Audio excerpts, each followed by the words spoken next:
vamos a comenzar con la presentación de Otro Bosque, Mujeres y Cuentos de Hadas en Latinoamérica. Tenemos aquí a dos personas. Yo soy Jesús Nieto, soy profesor de la Universidad Iberoamericana, de experiencia artística y de literatura, y a veces también de redacción universitaria. Y les voy a presentar a las dos personas que nos acompañan. Están por un lado Luis Aníbal Robles Durán, quien es profesor de la Universidad Iberoamericana León, de donde es egresado de la licenciatura en Psicología. También es maestro en Psicoterapia por el ITESO de Guadalajara y es especialista en psicoanálisis por la Asociación Mexicana de Salud Psíquica, y actualmente está concluyendo su doctorado en Desarrollo Humano en la Universidad IEXPRO. Bueno, se ha dedicado a la psicoterapia, tiene consulta privada desde hace ya muchos años, y también ha sido docente en educación media superior y superior, y actualmente es el coordinador de la maestría en psicoterapia clínica aquí en nuestra universidad. Y desde luego tenemos al centro a la doctora Lola Horner, quien es egresada de licenciatura en psicología aquí de la Ibero, y también es maestra en arteterapia transdisciplinaria del Instituto de Sociología y Psicología Aplicadas de Barcelona y la European Graduate School. También es maestra y doctora en letras por la UNAM, y bueno, ha publicado sobre todo literatura infantil. Tiene por ahí una novela titulada Pócima contra el divorcio, algunos libros álbum, y este libro en concreto trabaja precisamente el tema del cuento de hadas. Lola ha trabajado desde la arteterapia en su consulta con la cuestión del cuento de hadas, ha hecho cursos relacionados con la terapia y el cuento de hadas, y del otro lado tenemos esta experiencia que comienza como lectora, como escucha de cuentos desde que es niña, como prácticamente todas y todos nosotros los que estamos aquí. Nos han contado historias nuestras abuelas, nuestras madres, nuestros padres, nuestros hermanos mayores. Y precisamente es el tema del libro, la experiencia que se transmite de voz en voz a lo largo de los siglos, generalmente mediante mujeres.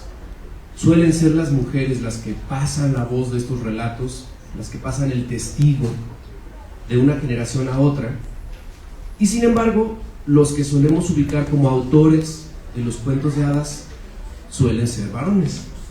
Una cosa interesante, ¿no? Hans Christian Andersen, a lo mejor Oscar Wilde,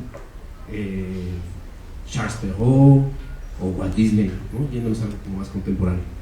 Entonces, de eso se trata el libro, y vamos a ver qué tiene que decirnos Aníbal, así como una primera impresión como lector del libro.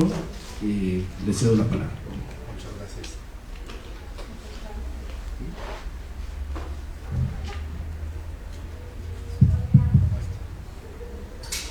¿Me permití escribir unas palabritas introductorias? Porque para mí también es muy significativo para mí estar acá con Lola. Así como ustedes están codo a codo en las aulas, pues me tocó en su momento en licenciatura compartir esos momentos con Lola. Siempre era un gusto escucharla. Recuerdo aquellos momentos en donde tomaba la palabra, ¿no? Y es como, idealizando un poco también a Lola, ¿no? Es como si de repente se iluminara el salón, ¿no? Porque siempre tenía algo interesante que decir. Entonces, si pensamos en un bosque, de algún modo me tocó ver cómo desde la psicología pues hubo algunas semillas que pude ver cómo se iban sembrando en Lola, ¿no? Con algunos profesores, con la práctica clínica, que coincidimos en algún punto en SESCOM. Pues me permito leer estas breves líneas. Hablar con Lola siempre ha sido un placer porque te cuestiona, te dirige a pensar profundamente, y hablar del trabajo de Lola es igual de placentero porque como espejo me permite observarme y cuestionarme elementos interiorizados que hace tiempo no desempolvaba, lo cual me permitió la lectura de este libro. Si pensamos en un bosque es pensar en la inmensidad, en lo que se crece, en lo que crece, en lo que está brotando, en la oscuridad y la luz, en la vida, también en la muerte. Este libro de Lola me hace pensar en lo sembrado cultural, familiar e individualmente. Me ha hecho evocar, sí, mi infancia y lo que ella conlleva. Mis padres, momentos específicos. Me ha trasladado a ese lugar infantil de vulnerabilidad. Esa vulnerabilidad que me ha hecho poder acceder a la vulnerabilidad de otros, a acompañarles, a intentar descifrar esos cuentos que les han contado de ellos mismos y los cuentos que ellos mismos se han contado para sostener un discurso dominante. Lola logra adentrarse al bosque de esos cuentos que nos han acompañado a crecer, pero no solo nos los cuenta, sino nos los recuenta y los historiza, los investiga, los recopila y nos da un bagaje de la literatura femenina que nos invita a preguntarnos lo que nos contaron y cómo nos lo contaron. Me hizo descubrir nuevas versiones, esas versiones que estaban ahí esperando ser descubiertas.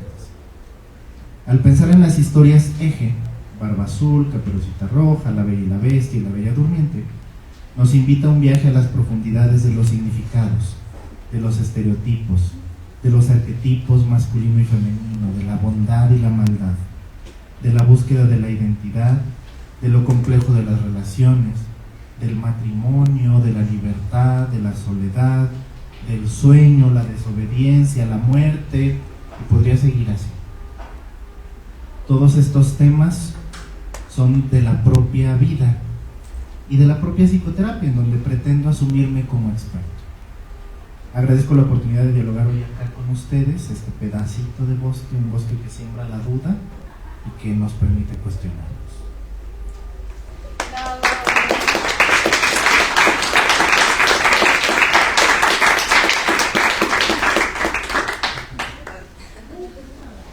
Bueno, tenemos acá alumnas y alumnos de Psicología y Arte y de Experiencia Artística.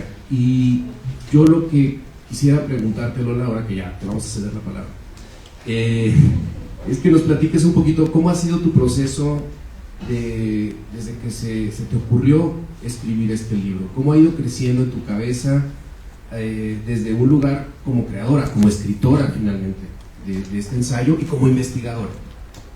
Este libro incluye 8 años, al menos 8 años de forma intensiva, ¿no?, de investigación sobre... Empieza con una maestría en letras en la UNAM, que bueno, quienes son mis alumnos ya les he platicado eso. Yo tenía el capricho de estudiar letras en algún momento y la necesidad es así, es fuerte. Entonces yo dije, quiero hacer letras, ¿no? Y porque me parecía que era algo que me debía, ¿no?, a mí misma en algún momento. Y el ir persiguiendo el tema empieza desde el proyecto, desde el anteproyecto de la tesis de la segunda maestría, y de ahí se convierte en un trabajo intensivo de 8 años de mi vida, ¿no? Yendo a bibliotecas, buscando los libros en librerías de viejo. Hice mucho trabajo en librerías de viejo también. Y como en toda investigación, creo que lo difícil fue ir seleccionando, ¿no? Como con qué te quedas y qué dejas fuera, y al mismo tiempo intentar integrar todo eso en una tesis que al final tenía a lo mejor cerca de 300 páginas. Y cuando yo tenía la tesis en la mano y pasé por el calvario del examen doctoral y todo eso, yo me preguntaba, bueno, ¿ahora qué voy a hacer con eso? Porque yo lo que quiero es que la gente lo lea. Y las tesis doctorales tienen algunas virtudes, pero que la gente las lea no es una de ellas.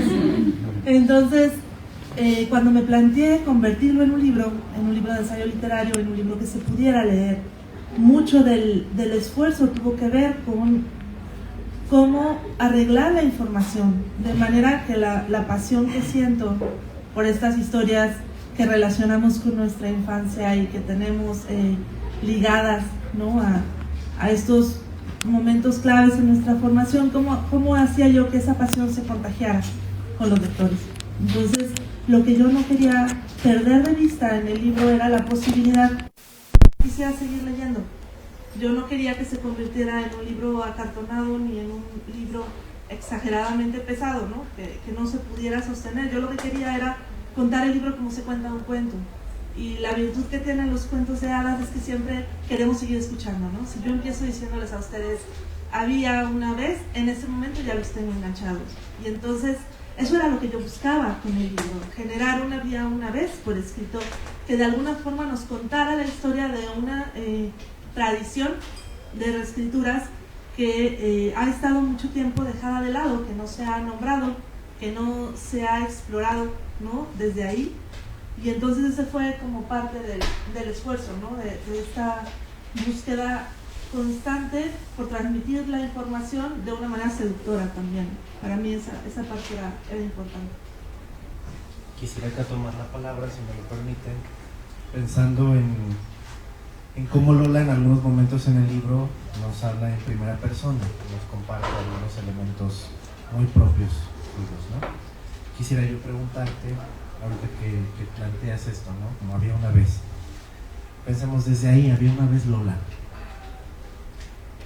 Había una vez Lola pequeñita escuchando los cuentos, sin hacer tanto spoiler, pero en algún punto del libro también nos cuenta Lola, ¿no? De cómo fue una niña que escucha cuentos y ahora es una mujer adulta que escribe.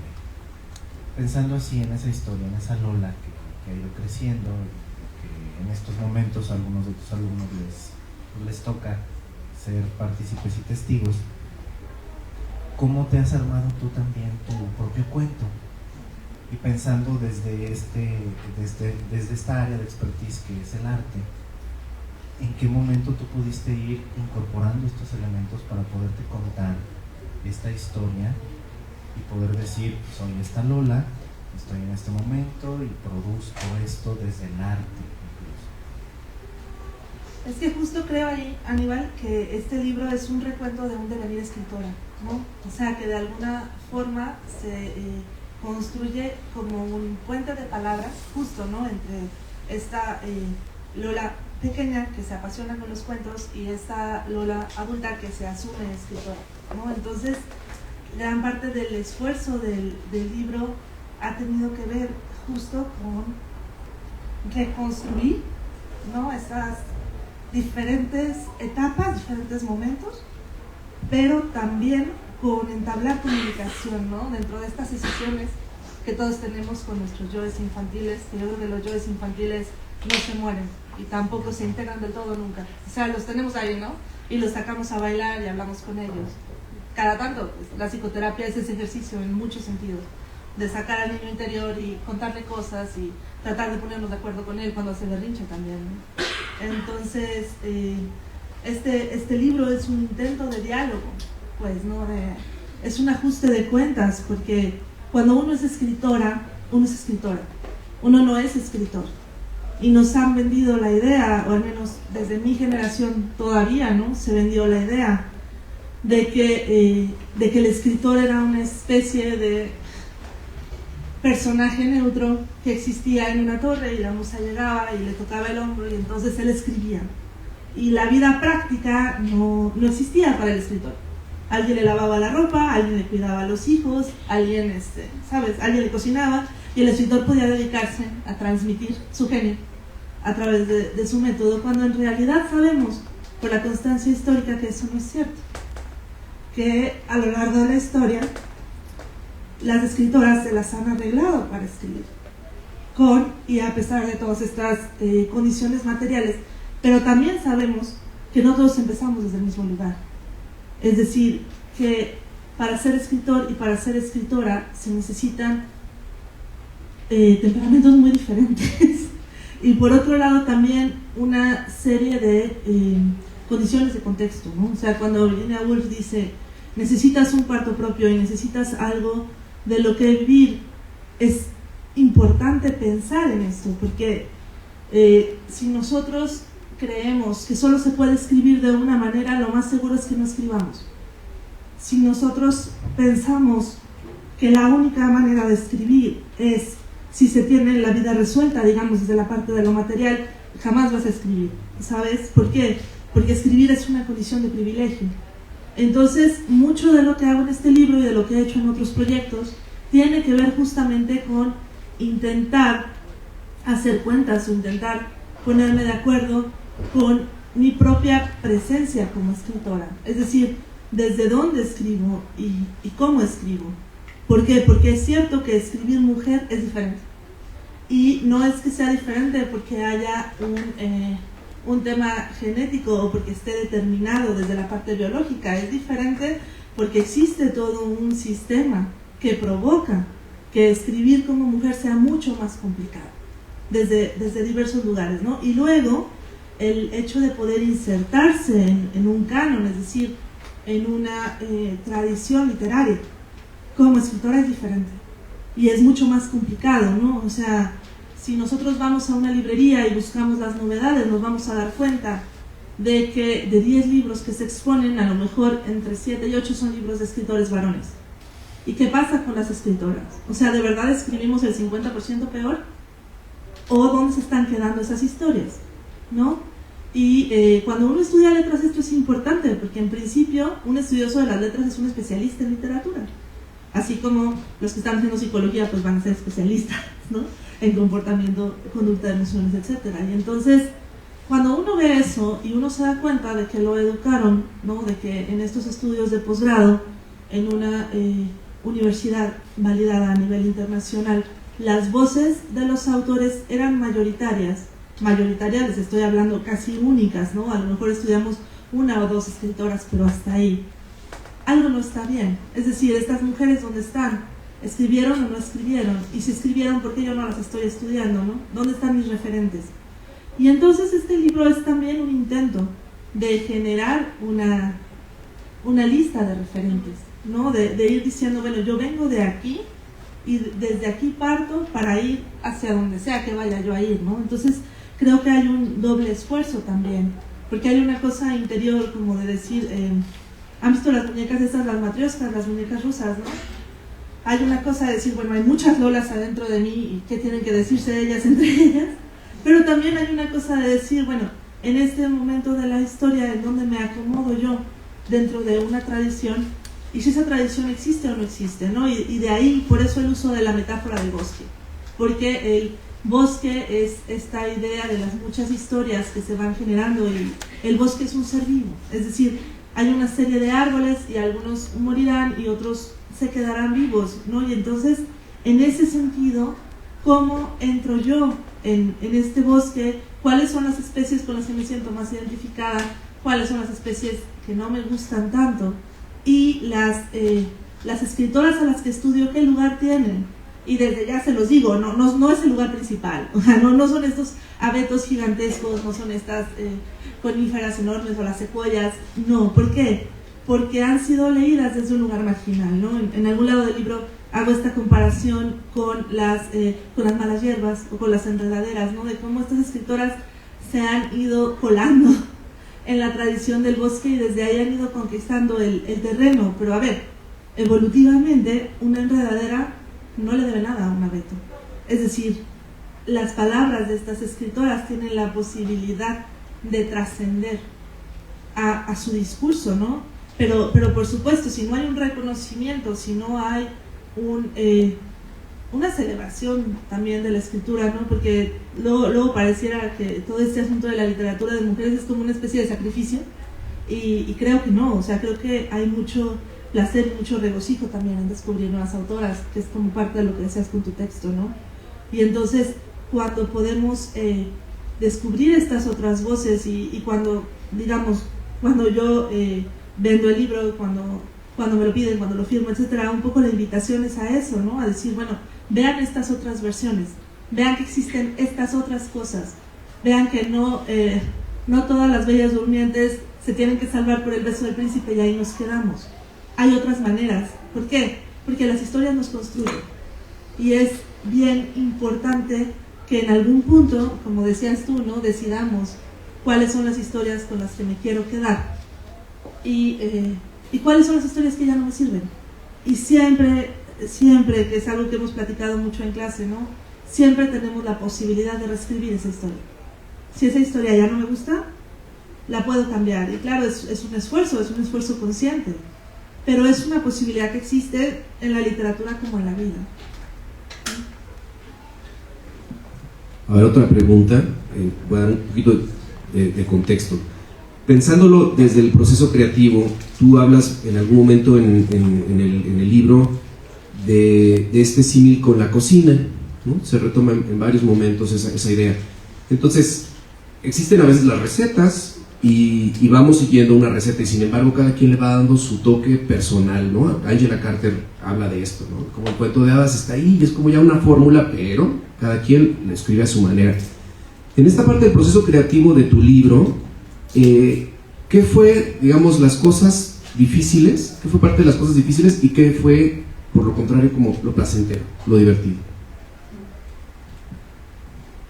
Lo difícil fue que esto era una tesis doctoral y entonces implicaba una revisión semestral con un comité e implicaba intentar trabajar con una tradición que de base no existía, ¿no? O sea, yo tuve que jalar el marco teórico de los teóricos ingleses y de ahí tuve que, digamos, empezar a generar una propuesta de canon o de lecturas alrededor de las escritoras latinoamericanas y el esfuerzo que implicó, digamos, intentar validar un género que no se considera un género. Es decir, el cuento de hadas a nivel literario es bien problemático porque el cuento de hadas es un género que por un lado se considera infantil, entonces pues no es literatura, ¿saben? La literatura esta que hacen los hombres en su torre esperando a la musa, etcétera, no es para los niños.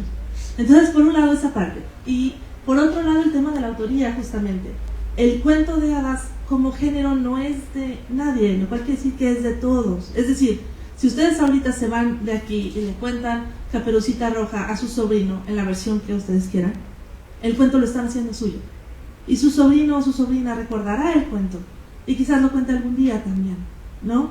Y entonces eso es muy problemático porque hemos erigido toda una tradición literaria basada en un precepto que tiene que ver con la autoría y con la originalidad. Es decir, para que algo sea literario, algo tiene que ser original. Y por otro lado, algo tiene que haber sido firmado por alguien, ¿no? Y entonces el cuento de hadas nos rompe esa idea, no porque no se pueda firmar un cuento de hadas, claro que sí, los cuentos de hadas de los que hablo aquí están firmados, pero siempre va a tener esta sombra de sospecha de ser un producto cultural que se transmite por canales formales, es decir, libros que se escriben, e informales, es decir, los cuentos que se cuentan, que nos cuenta nuestra abuela, que nos cuenta nuestra tía. Y entonces eso provoca que sea súper subversivo, en el sentido de que no tenemos una idea de copyright sobre el cuento de hadas. No es algo que se pueda privatizar. Y eso es parte de lo que a mí me interesa también, ¿no? Porque yo considero que la literatura es un bien de todos. No creo que la literatura deba estar guardada o encerrada con 3 candados que dicen: si tú no eres culto no puedes leer, o si tú no tienes estudios universitarios no puedes leer, o si tú no tienes los ojos azules no puedes leer. ¿Por qué? Porque esas pretensiones de elitismo son precisamente las que alejan a las personas de la literatura.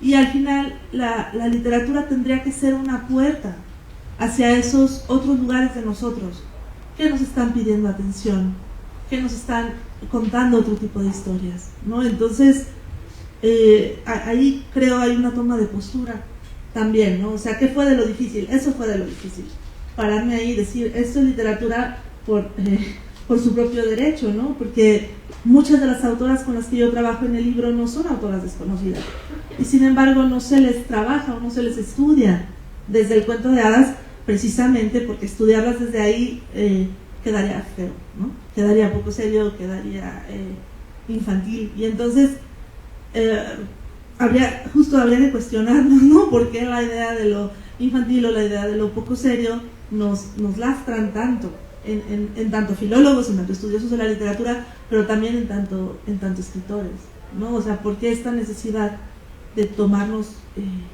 en serio y que las reglas para tomarnos en serio sean esas y no otras, ¿no? ¿Y lo divertido? Sí. Ah, sí, la otra parte de la pregunta, sí. No, pues lo divertido fue que me pude tirar a leer durante 8 años, ¿no? Y que pude explorar lo que yo quise y que pude ir entretejiendo las historias, y sobre todo que pude hacer de una obsesión personal un libro, ¿no? Y que ahorita está ahí y existe y que lo veo, ¿no? Y eso fue lo divertido y eso fue lo maravilloso también. Nos decías cómo están contenidos acá 8 años, ¿no? Son 8 años de tu vida. pensemos así, en 8 años, ¿qué tanto pasa en una vida en 8 años, ¿no? Entonces pensar en lo producido en 8 años, pues es crear. Y también desde ese lugar de mamá, ¿no? Pues te tocó crear y les toca criar.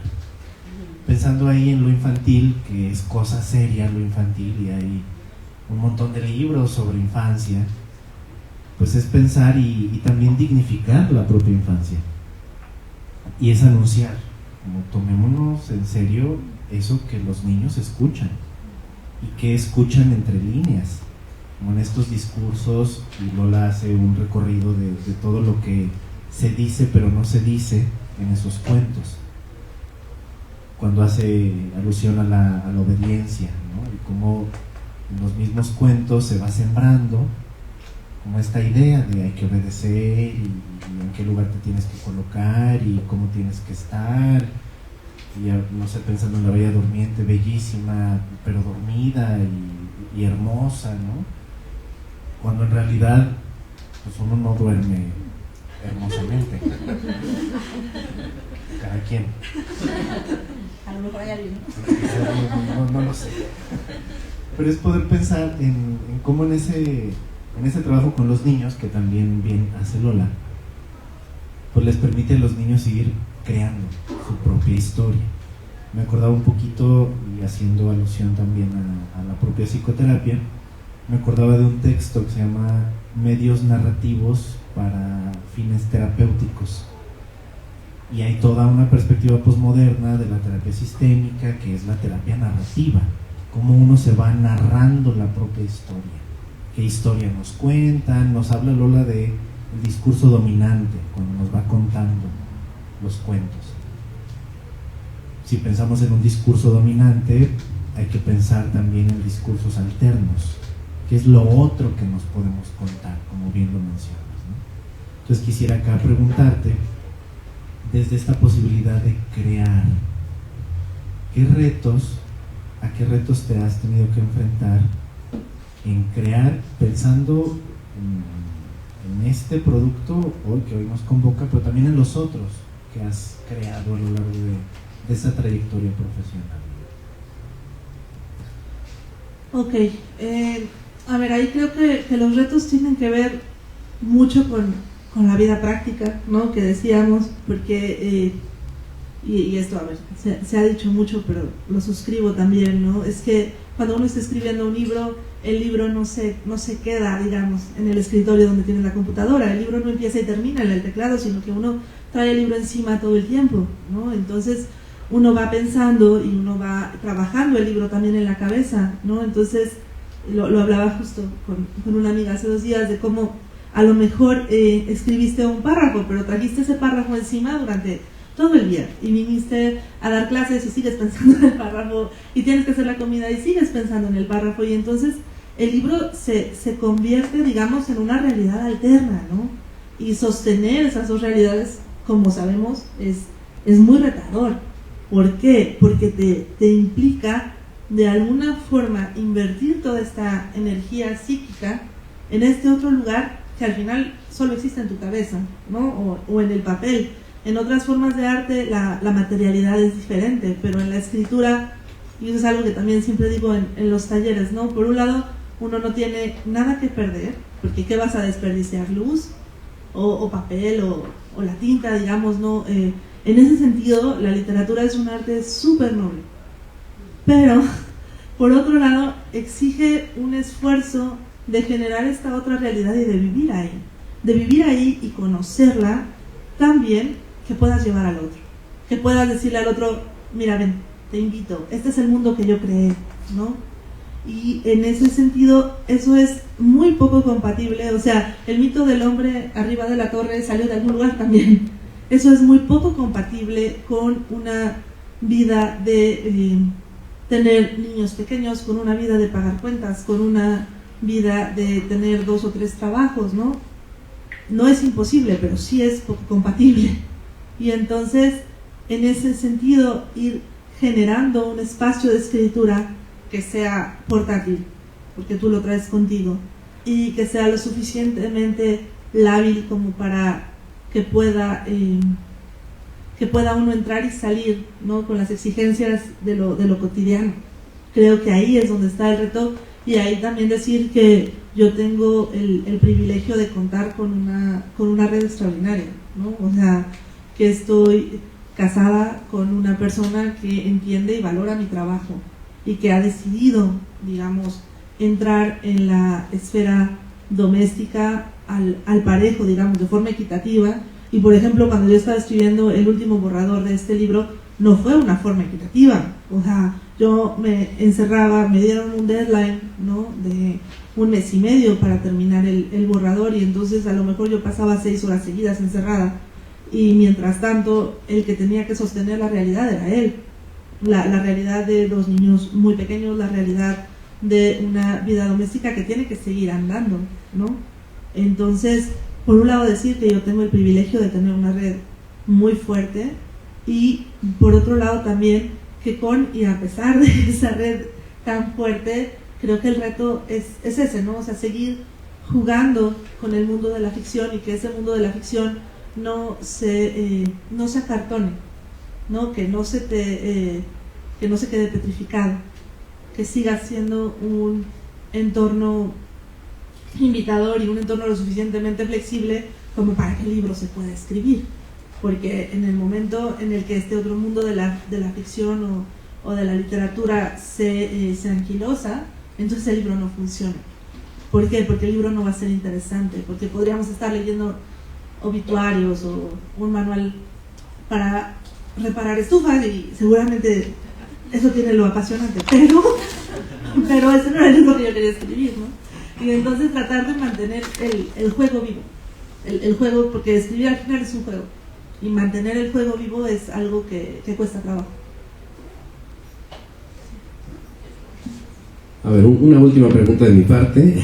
El bosque, ya nos hablaste un poco de este concepto del bosque, y cuando uno piensa en los cuentos de hadas, pienso en Hansel y Gretel o pienso en Caperucita Roja, y en ambos casos el bosque es algo muy oscuro, ¿no? Y creo que eso incluso la portada lo reproduce muy bien, ¿no? O sea, muchas veces se tiene esta idea de que los adultos tenemos que decirle a los niños que lean y que no lean, y entonces hay este tema con el cuento de hadas censurado, y también la prohibición de los cuentos de hadas en algunos momentos, ¿no?, de cosas de las que hablas aquí en tu libro. ¿Qué pasa ahí con el bosque, ¿no? O sea, ¿pudieras profundizar un poquito más en este concepto del bosque y cómo a ti te ha servido como metáfora desde este lugar creativo? O sea, toda la riqueza que tiene el bosque y estas oscuridades, ¿no? O sea, las dos partes, la luz y la sombra del bosque. Sí, es que justamente a mí la metáfora del bosque me servía para hablar de estos lugares que son a la vez tentadores y peligrosos, ¿no? Claro, un lugar que nos tienta, un lugar en donde se nos antoja estar, es un lugar que también tiene su punto de peligro, ¿no? Y en el bosque es el lugar donde ocurren las aventuras. Entonces para mí era importante retomar esa metáfora también en términos de variedad, ¿no? Porque la variedad de las especies que habitan los bosques es múltiple. A nivel ecológico los bosques juegan un papel bien importante, ¿no?, para preservar la biodiversidad, y entonces a mí me interesaba usar el bosque como metáfora justamente porque contiene todos estos elementos, ¿no?, de riesgo y de emoción. Yo insisto, yo no quería que el libro fuera un libro aburrido, yo quería que el libro se pudiera leer, ¿no? Y ese era el gran reto, porque otra vez, las tesis doctorales lo que tienen es que al ser exhaustivas y al ser sistemáticas y al ser específicas y lo más precisas posible, cuando uno está haciendo academia esos valores son importantes, pueden resultar súper áridas, y yo quería lo opuesto de eso, ¿saben? Yo quería que el libro lo pudiera leer un estudiante de prepa y que también lo pudiera leer mi abuela. O sea, yo quería compartir esto que me interesaba, o sea, esto que me encerré 8 años a hacer. Lo quería poder compartir con las personas en general y no nada más con 3 o 4 académicos que existen en un cubículo de filológicas, ¿Por qué? Porque otra vez, ¿no?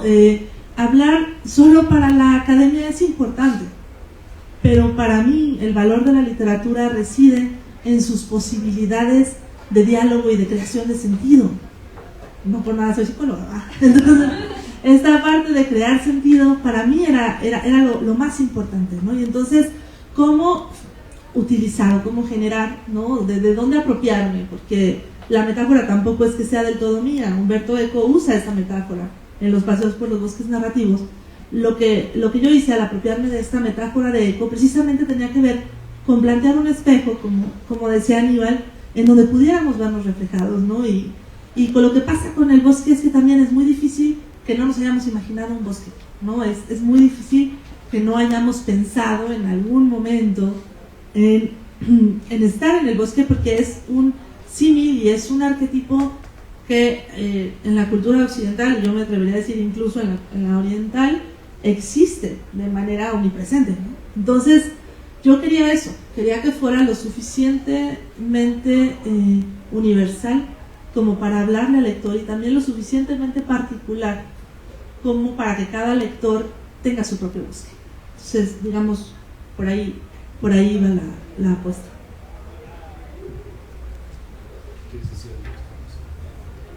¿Me permites leer dos palabritas?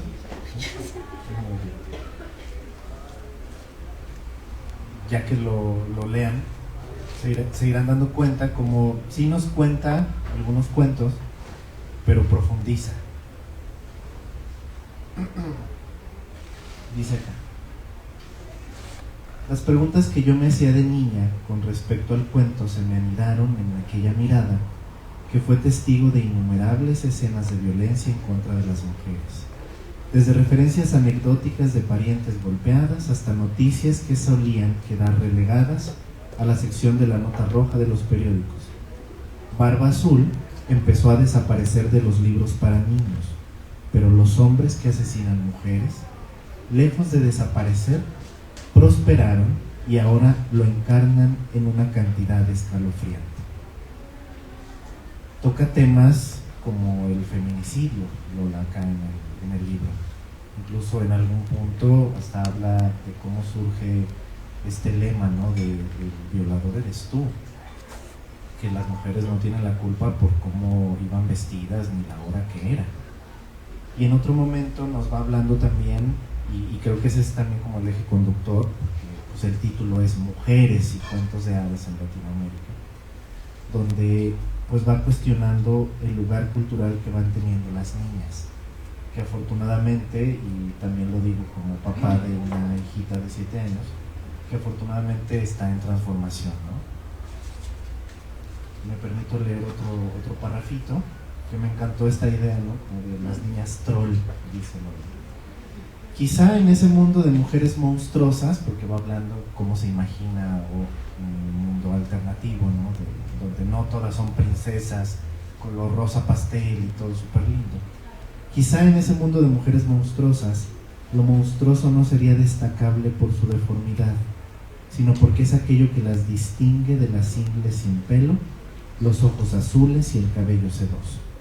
A lo mejor en ese mundo que imagino las niñas troll serían el último grito de la moda, porque el truco del arquetipo de las princesas es que si todas somos elegantes, hermosas y perfectas, nadie lo es en realidad.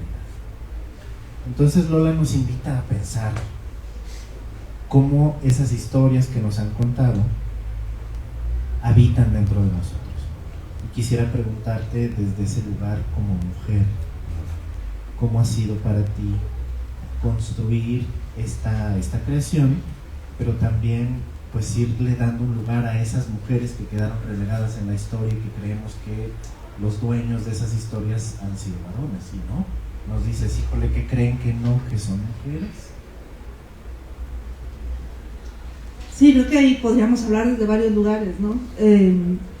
Algo que creo que me marcó para siempre fue cuando estábamos en el SESCOM, que éramos estudiantes, y estoy segurísima de que nos sigue pasando cuando hacemos las prácticas, ¿no? En 10 de cada 9 casos vemos que hay violencia. Es decir, es una cosa omnipresente. Y no es un tema de clase, ¿no? O sea, ojalá pudiéramos decir, no, esto se suscribe a nivel socioeconómico. No es cierto.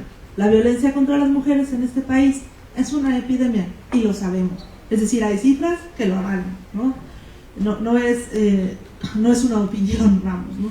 Y entonces, en ese sentido, creo que para mí el trabajo, ¿no?, digamos, de integrar estas violencias y de decir en dónde me coloco yo, ¿no?, cuando estábamos en el SESCOM haciendo prácticas y después en la práctica de la psicoterapia desde donde yo la practico, ¿no?, y luego como escritora, es decir, ¿dónde están las referencias, ¿no?, desde dónde escribo yo, que es algo que ya había dicho hace rato, y también qué implica escribir como mujer, ¿no? ¿En dónde nos acomodan esas? O sea, si esas historias son las historias que nos formaron, son las historias con las que nos educaron, porque el cuento de hadas siempre tiene este punto didáctico, ¿no? O sea, el cuento de hadas se cuenta para algo, y a lo largo de la historia los cuentos de hadas se han convertido en productos culturales muy sofisticados, precisamente porque contienen estas verdades culturales que se supone que se tienen que transmitir, ¿no? Y entonces, ¿por qué es tan importante que todos los cuentos de princesas que filmó Disney hasta entrados los años 90 contenían un fuerte componente, ¿no?, de docilidad en la figura de la princesa, ¿no? Y hemos visto cómo eso ha ido cambiando y hemos visto cómo también se ha integrado a lo políticamente correcto, pero creo yo que parte del papel del escritor y de la escritora justamente tiene que ver con devolver una mirada sobre las historias que nos conforman, ¿no? Es decir, escribir ensayo es tomar perspectiva, y entonces, ¿desde dónde tomo yo la perspectiva y cómo puedo yo ser indiferente a una realidad que literalmente nos está matando? Es decir, en un país en donde a diario se matan más de 15 mujeres, creo que ahorita la cifra va alrededor de los 20 feminicidios diarios, ¿no? ¿Qué voy a decir yo acerca de eso, ¿no? ¿Cómo haces para cerrar los ojos y decir, no, es que ese no es mi país, ¿no? El lugar donde yo escribo se parece más a Ámsterdam, entonces los problemas sociales que tenemos son otros. No es cierto, ¿no? Es decir, yo estoy escribiendo desde un lugar y soy responsable, es decir, debo responder ante ese lugar también, ¿no? Entonces, parte del trabajo del libro tiene que ver, y por eso la división de los cuentos, ¿no? Empiezo con Barba Azul, luego Caperucitas, luego Bella y Bestia y luego Bella Durmiente, y en cada uno de los cuentos de alguna forma estoy tratando de abordar un tema en particular, ¿no? O sea, si en Barba Azul estoy hablando de los feminicidios y la violencia, y si en Caperucita hablo más acerca de la sexualidad y los roles, etcétera, y luego en la Bella y la Bestia hablo acerca de las relaciones de pareja, y en la Bella Durmiente acerca de la maternidad, pues para mí lo importante era no construir el discurso a partir de una falsa asepsis, ¿no? O sea, yo no quería que el discurso estuviera descafeinado o que fuera un discurso neutro. No estoy muy interesada en la neutralidad, la verdad. No, o sea, si yo lo estoy firmando, a mí me interesa que el libro contenga lo que yo pienso, ¿no?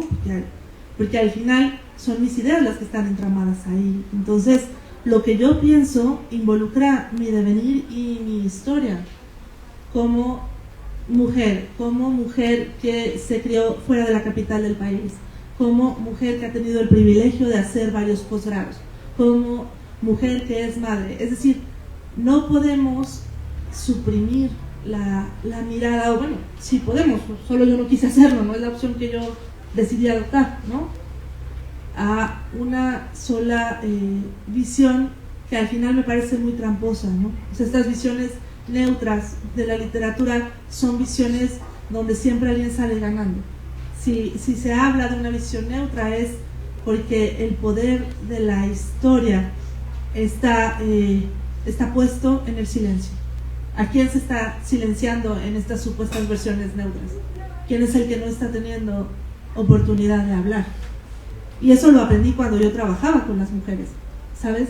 Cuando yo entendía que los que menos voz tenían en la familia eran los niños, y que el padre ejercía violencia sobre la madre, quien a su vez iba a ejercer violencia sobre los niños. Y estoy segura que eso es algo que ustedes han visto en sus prácticas también, ¿no? Y entonces, en estas culturas que promueven la violencia, ¿cómo podemos hacer para dar una perspectiva que no sea una perspectiva que valide el silenciamiento de lo que está en el margen, ¿no? Entonces, un poco esa era la intención, y históricamente las mujeres hemos existido en el margen del discurso dominante. Entonces, de ahí la pretensión, digamos, de trabajar desde el margen también. Ok, pues llega la hora de abrir el micrófono a las personas que nos están acompañando y que creo que seguramente tienen algunas inquietudes, cosas que le quieran preguntar a Lola. Pues, adelante. Tenemos valientes Perdón. las bambalinas. Dos preguntas. La primera, ves que alguna vez hablamos del proceso creativo. ¿Cómo lograste hacer un encuadre en estos tiempos, esos momentos donde te dedicaste al libro, y cómo hiciste cómo ordenaste ese proceso creativo de tal forma que pudiera servir para la construcción de un libro? Híjole, eso fue una chamba, Irán, ¿no? Porque al principio, cuando el libro era una tesis, yo tenía un cronograma que obviamente estaba dentro del proceso burocrático de lo que implica el posgrado, que lo realizaba la tutora, lo realizaba el comité de las tutoras, y entonces yo me guiaba por ese cronograma, ¿no? Y yo soy bastante obsesiva con el tema de los cronogramas y los deadlines, ¿no? Porque creo firmemente, no sé si es mi ansiedad hablando, pero yo creo firmemente que si no fuera por los deadlines me sería muy difícil, ¿no? Escribir. Y entonces, cuando yo estaba escribiendo el libro, yo tenía como las fechas límite, ¿no? Y una vez que los editores empezaron a poner los deadlines, pues eso me facilitó mucho el trabajo, en el sentido de que tienes que responder ante el editor, ¿no? Y entonces lo que hice fue ir ordenando los capítulos con base en las fechas en las que yo tenía que entregar el libro, y a partir de ahí, pues, correr para alcanzar el deadline, ¿no? Entonces, siempre es un poco así, porque cuando uno cree que ya está, no está. Se lo pasas a los lectores, a las lectoras en este caso, que son las personas que están en los agradecimientos, y las lectoras te dicen, híjole, no, esto no cuaja, va de regreso, ¿no? Y siempre escribir un libro es un ejercicio de reescritura, o sea, es ir sobre de lo mismo, hasta que en algún momento decides soltarlo, porque si no estarías ahí toda tu vida, ¿no? O sea, es una cosa de volver, como una espiral. Entonces, en ese sentido, el proceso de este libro tuvo que ver con una serie de repeticiones, ¿no? Como un entrenamiento para un maratón, más o menos, en donde primero vas corriendo distancias cortas y luego más largas, y luego las distancias de prueba, y al final dices, bueno, esto es lo que yo puedo entregar, ¿no? Entonces, sí, se convirtió en una serie de sprints, digamos, de correcciones. Así, en este caso, así fue. Y en este caso de lo consciente que eres de la simbología que se encuentra presente en muchas historias en la humanidad, ¿te gustaría hacerla o aplicarla en una novela? Sí, claro, sí, por supuesto. Sí, yo creo que de aquí vendrán otras cosas, ¿no? Porque para mí, digamos, mi tema siempre ha sido ¿no? Cuando digo que soy doctora en cuento de hadas, lo digo de broma nada más a la mitad, ¿no? Porque es cierto que este es el tema de mi vida, pues, y quien me conoce desde que estoy muy pequeñita, pues lo sabe también, ¿no? O sea, para mí, el cuento de hadas es una forma de organizar la existencia. Entonces, seguramente de aquí viene un libro de cuentos, que ahora estoy en el proceso de corregir que tiene todo que ver con esto, y luego vendrán novelas que tendrán todo que ver con esto también, porque es la forma en la que yo he encontrado la manera de hacer sentido, ¿no? Para otros escritores serán otras cosas, pero para mí es esto. Muchas gracias, Lola. Felicidades. Gracias. Vamos a empezar así como hola. Yo tengo una pregunta, Lola. Con esto que le dices a Irán de que pues los cuentos de hadas alguna vez te crearon sentido, ¿cómo fue para ti esta confrontación hacia un sentido que tuviste de niña para poder escribir sobre otro nuevo sentido, sobre otra nueva estructura, sobre otra historia, otra visión de la que ustedes hablan aquí. Me refiero a, pues, todas nosotras de niñas tenemos una historia integrada y eso nos dio un sentido, nos permitió crecer de cierta manera, nos permitió tener un referente, y ahora que te escucho, pues todas nosotras, pues al menos yo, me siento confrontada ante esa historia que escuché. Entonces, pues quiero saber cómo fue para ti confrontarte con ese sentido que tenías para construir uno nuevo. Híjole, es que ahí yo creo que sí se escribe esa a partir de las grietas, ¿no? Se escribe a partir de lo que nos duele también. Y esto es algo que hemos hablado en clase también, ¿no? Uno no nada más escribe desde lo bonito, desde los aciertos, porque sería aburridísimo. Así como uno no se encuentra con el otro, ¿no? En el diálogo terapéutico solo desde sus habilidades, sus fortalezas y su ego de terapeuta exitoso. No es verdad. Uno trabaja con el otro a partir de sus propias heridas, y por eso la importancia de estar en procesos terapéuticos personales también, ¿no? Entonces, cuando yo me sentí confrontada, ¿no? Las veces, y que me sigo sintiendo confrontada muchas veces, lo que hago es tratar de rellenar esas heridas con palabras, ¿no? O sea, intentar darle sentido a la herida a partir de la narrativa. ¿Por qué? Porque eso es lo que yo hago. Habrá otras personas que lo harán de otra manera, ¿no? Pero en mi caso, lo que hago justamente es intentar surcir esas heridas con las palabras. Y a ver, el surcido nunca es perfecto. Siempre hay huecos, siempre hay cicatrices, pero es verdad que después de ese surcir queda una historia. Y que esta historia me sirve para hablar con el otro también, ¿no? Que esa historia se convierte en un puente, no solo hacia mí, sino hacia los demás, ¿no? Entonces, para mí ese es uno de los grandes privilegios de poder escribir, poder estar con ustedes y decirles, mira, esto es lo que yo pienso, ¿no? De esto, y eso es lo que a mí me pasa. Y cuando yo dije, jamás voy a poder ser esa princesa que sale en las películas, entonces, ¿qué hice con eso? ¿No? ¿Qué hice con esta idea de decir, bueno, la presión cultural que hay sobre el físico y sobre la manera en la que las mujeres nos presentamos al mundo es una presión que está diseñada para jamás, nunca satisfacerse? Y entonces, ¿yo qué hice? ¿No? O sea, ¿qué pasó con eso? Sí, primero me enojé muchísimo, me sentí muy confrontada, por supuesto. Y luego, ¿qué hice con ese enojo? ¿No? O sea, porque es esto que hemos dicho otras veces. Yo no puedo decidir lo que me pasa, pero sí puedo decidir qué hago con lo que me pasa. Y lo que yo hago con lo que me pasa es que lo escribo. Y luego lo reparto y veo qué pasa con eso, ¿no? Lo aviento, a ver qué sale. Y para mí esa parte es emocionante. Bueno, hola Lola. Hola, Pablo. Bueno, mi pregunta va mucho porque me resonó esta cuestión de lo que dices de que a veces la academia se queda en una nube pues, muy cómoda para ellos tal vez, donde se les olvida en primer lugar, pues para quién se está haciendo todo este estudio, ¿no? Pues, que es para la gente en general. Entonces, bueno, para aquellos que creemos también en esta idea de la democratización del arte y de pues, que tiene que estar todo, pues para toda la gente, justo como tú dices, tanto para un güey de prepa como para una abuelita, etcétera, ¿no? Entonces, ¿qué herramientas a ti te sirvieron para poder como comulgar con estos dos mundos que a veces se separan tanto? Mira, creo que por un lado el hecho de ser docente desde hace muchos años me ayuda, ¿no? Porque siempre lo que yo pienso es que yo estoy al servicio del grupo, no el grupo al servicio mío, ¿no? O sea, y se los digo desde el día 1, ¿no? Mi pregunta es, ¿qué puedo yo aprender de ustedes y qué puedo aprender con ustedes? Porque de otra manera pierdes piso, ¿no? Y eso funciona en grupos de niños de preescolar y funciona igualmente en grupos de maestría, o sea, da igual, no depende de la edad de los involucrados, ¿no?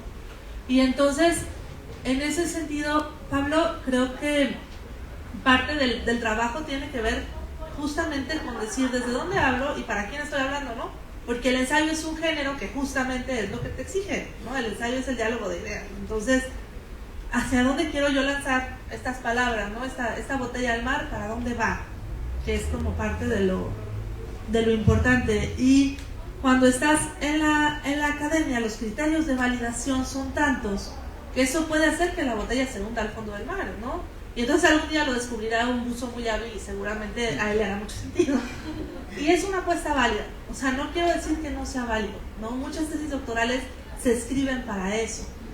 Solamente no era mi caso, no era para lo que yo estaba escribiendo una tesis doctoral, ¿no? Entonces, ¿por qué? Justo por lo que estás diciendo, porque creo que lo que escribimos, lo que trabajamos, aquello por lo que tenemos becas del Estado, pues es información que deberíamos de poder transmitir y que deberíamos de poder compartir con los seres humanos en general, ¿no? Entonces, sí, creo que parte de las herramientas tiene que ver con eso y también con ir construyendo una voz, ¿no? Que creo que todo artista construye su propia voz, pero que en el caso de la literatura pues es como el primer gran paso para poder escribir cualquier cosa, ¿no? Tener una voz que sea tuya, y todos tenemos una voz que es nuestra, pero el asunto es cómo transmitir esa voz a partir de una serie de técnicas y que esa voz sea lo suficientemente poderosa y esté lo suficientemente confiada como para poder pasar a la imprenta, ¿no? Entonces creo que tiene que ver con eso. Gracias, Lola. Y bueno, ya nada más un complemento a esa pregunta. ¿En algún momento esta mediación se te hizo angustiante o frustrante? ¿O hubo alguna traba que te hizo así como pensar en tirar la toalla o algo así? Cuando estaba haciendo el doctorado, sí, muchas veces. O sea, los primeros 3 semestres del doctorado yo escribí 150 páginas, de las cuales no sobrevivió ninguna, ¿no? O sea, sí, cuando estaba haciendo el doctorado sí me di mucho de topes con esta idea de decir, bueno, ¿qué estoy queriendo decir? Cuando lo transformé en libro, no, porque ahí sí tuve la libertad de hacer lo que yo hubiera querido hacer desde el principio, ¿no? O sea, esto que yo quería hacer con la tesis doctoral, dije, ok, ahora sí, me voy a quitar la toga del académico y voy a escribir mi libro, ¿no? Voy a escribir el libro que quiero publicar. Y entonces, en ese sentido, pues más bien fue un proceso súper liberador. Gracias. Hola. Yo tengo 2, tal vez 3 preguntas que van un poco de la mano. La primera sería, bueno, contextualizando un poco quizá algo que hemos notado con los cuentos de hadas, sobre todo hablando de sus adaptaciones a las películas Disney, es pues las enseñanzas de lo que se solía tener como correcto, ¿no? La mujer que debe de estar a la espera, al servicio y todo esto. ¿Cómo debe de evolucionar no la metáfora, la enseñanza del cuento de hadas a hoy en día? Y sí, bueno, yendo de la mano con esta pregunta, si el cuento de hadas debe de permanecer con su público únicamente o principalmente para niños. Sí, a ver, ahí esto es algo que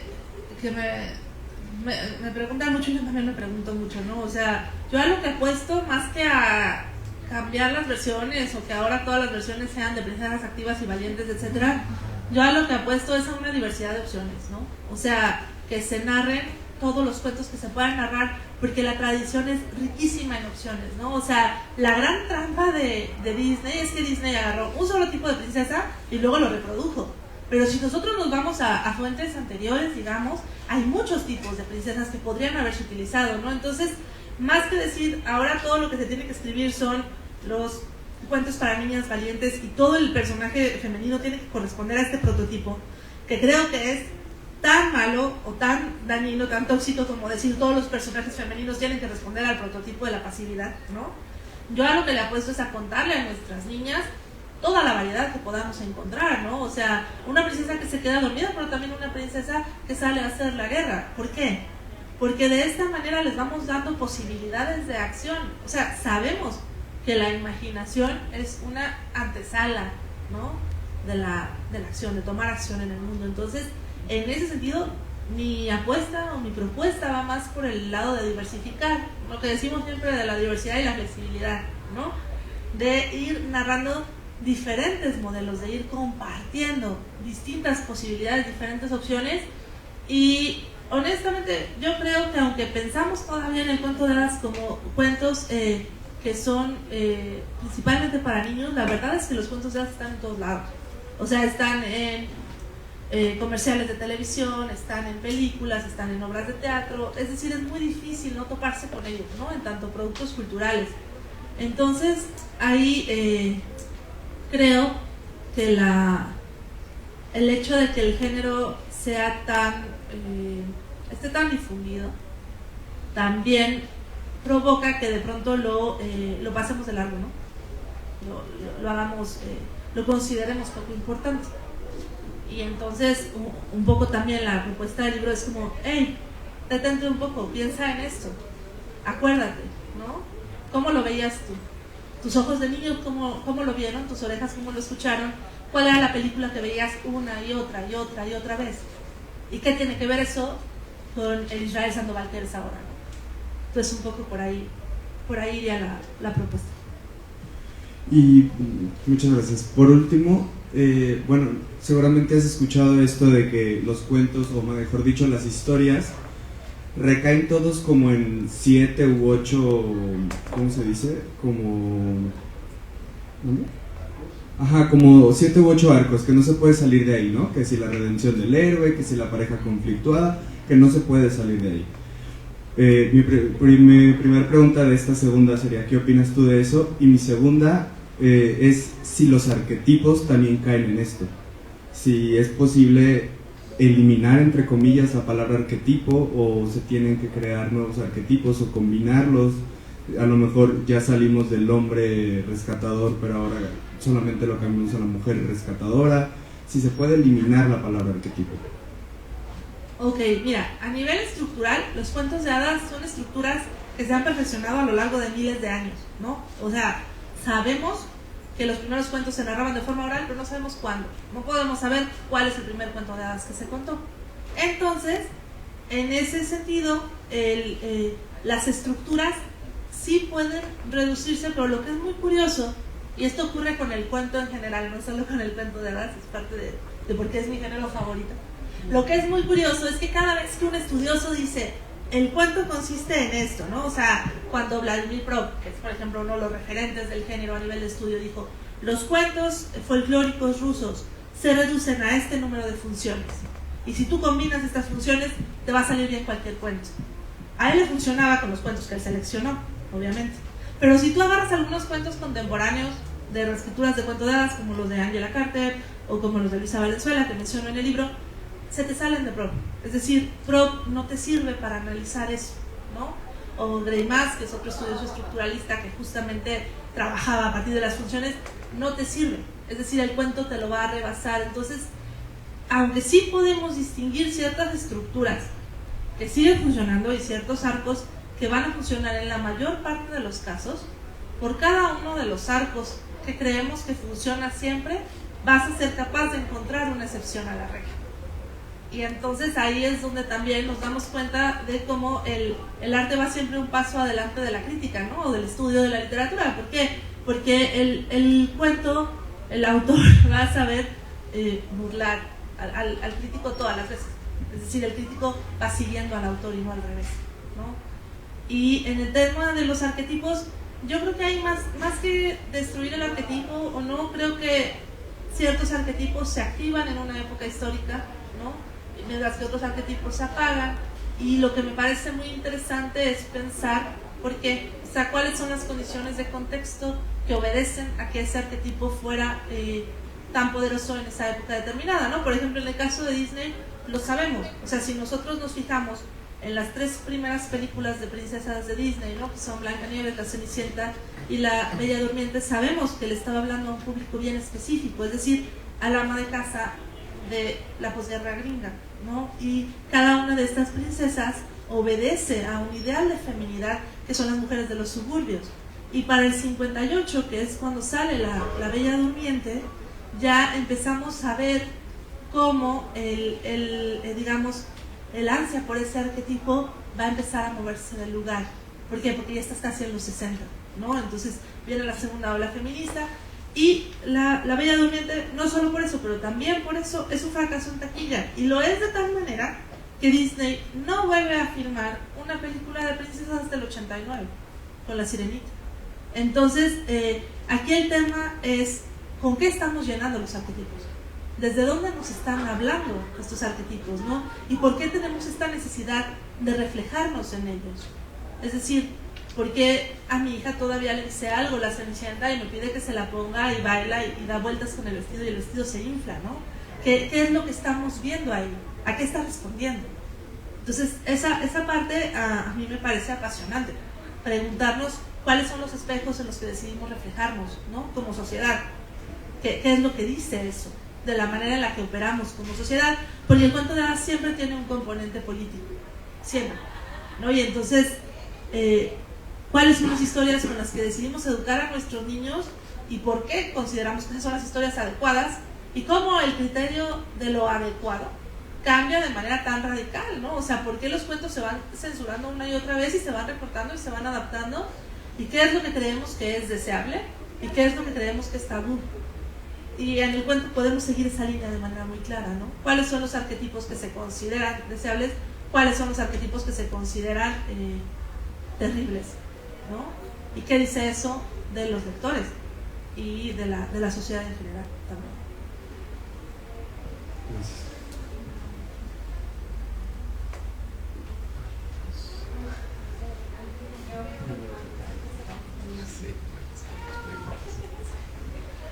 Hola Lola, muchas gracias por la presentación.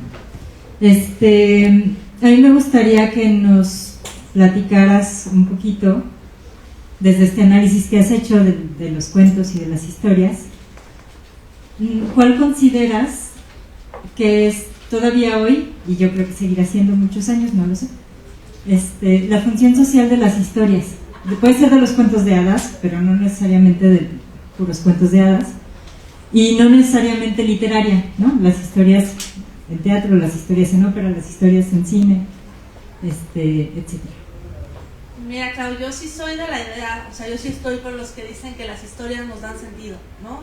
Que la manera en la que organizamos nuestras emociones es una manera narrativa, con un inicio y un desarrollo y un final.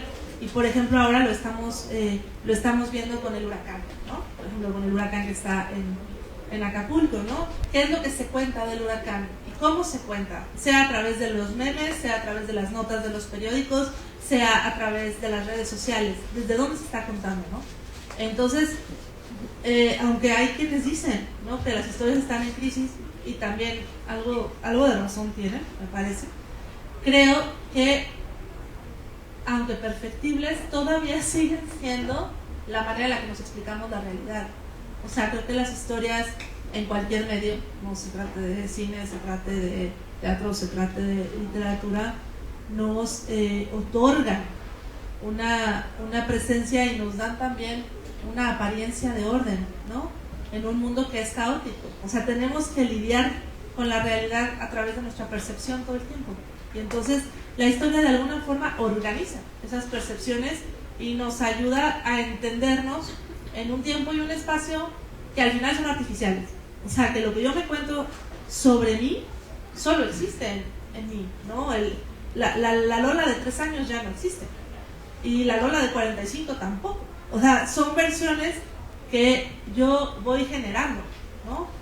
Y en ese sentido la historia sigue siendo el hilo conductor a través del cual nos percibimos y nos insertamos, ¿no?, dentro de la historia en general. Una última pregunta, quizás, o ya.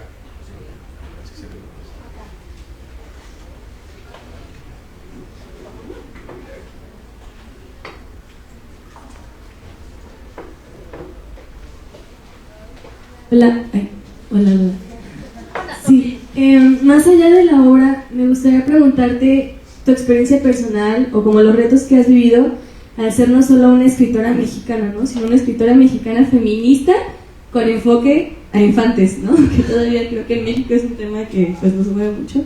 Así que, ¿cuál ha sido tu experiencia o estos retos sociales que te has enfrentado?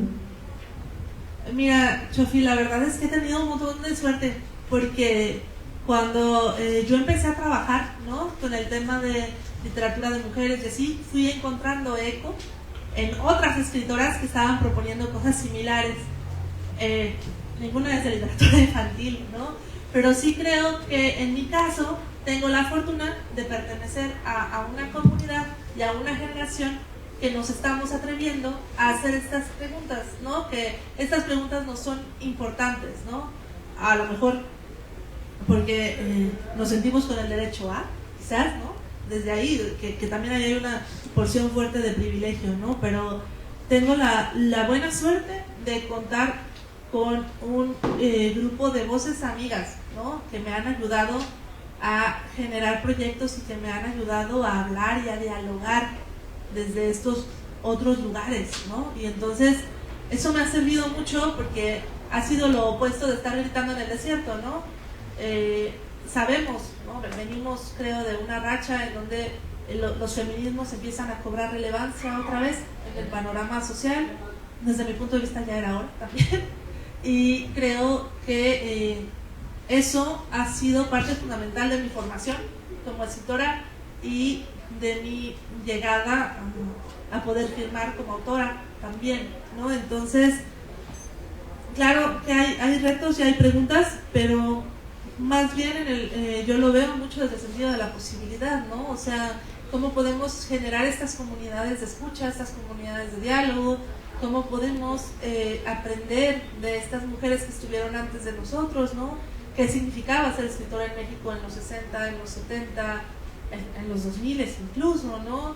Y cómo vamos creando o aprendiendo de la historia de la literatura de mujeres en el país, en Latinoamérica, o sea, ir generando, digamos, redes también, ¿no? Entonces, para mí ha sido muy disfrutable poder ser parte de estas redes y poder tener lectoras y poder tener la posibilidad de entrar en diálogo, ¿no?